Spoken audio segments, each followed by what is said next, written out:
récompense et le châtiment, en la rétribution et au châtiment. وهذا يعني القرآن كتاب أنزلناه مبارك فاتبعوه. Et ceci, c'est-à-dire le Coran, c'est un livre que nous avons révélé qui est béni, suivez-le donc. وَاعْمَلُوا بِمَا فِيهِ, et mettez en pratique ce qu'il contient. وَاتَّقُوا, et faites preuve de crainte d'Allah Azza wa Jal.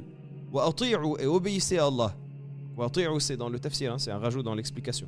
لَعَلَّكُمْ تُرْحَمُونَ, afin que vous fasse miséricorde. Et ici, au-delà de l'interprétation de savoir à qui est-ce qu'Allah subhanahu wa ta'ala a complété ce bienfait-là, et qui est-ce qu'Allah azza wa jalla mentionne dans le fait qu'il a parachevé le bienfait, que ce soit Moussa alayhi salam ou les enfants d'Israël ou tous ceux qui ont été bienfaisants, il faut savoir que l'envoi des prophètes et la révélation des livres, en soi, c'est un bienfait de la part d'Allah subhanahu wa ta'ala. Notamment alors qu'on est dans le mois de Ramadan qui est le mois du Coran, et on doit prendre conscience de cela, du fait qu'Allah subhanahu wa ta'ala nous a fait la grâce et le bienfait de nous accorder les livres, et parmi eux le Coran. Et du fait qu'Allah subhanahu wa ta'ala, il nous a donné cette révélation-là en cadeau. Parce qu'en réalité, rien n'oblige Allah subhanahu wa ta'ala à nous faire cette révélation.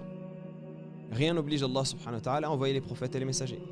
Rien n'oblige Allah subhanahu wa ta'ala à nous sortir des ténèbres vers la lumière. Au contraire, normalement, c'est une obligation que nous avons, quand bien même il n'y aurait pas de prophètes et de messagers. Par le simple fait qu'on existe, normalement, on doit avoir cette question existentielle de se demander pourquoi est-ce que je suis là ?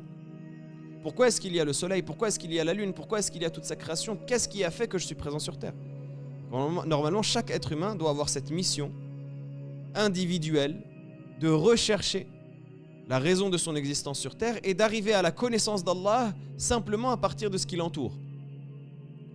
Et en plus de cela, ça normalement c'est une obligation qu'on a.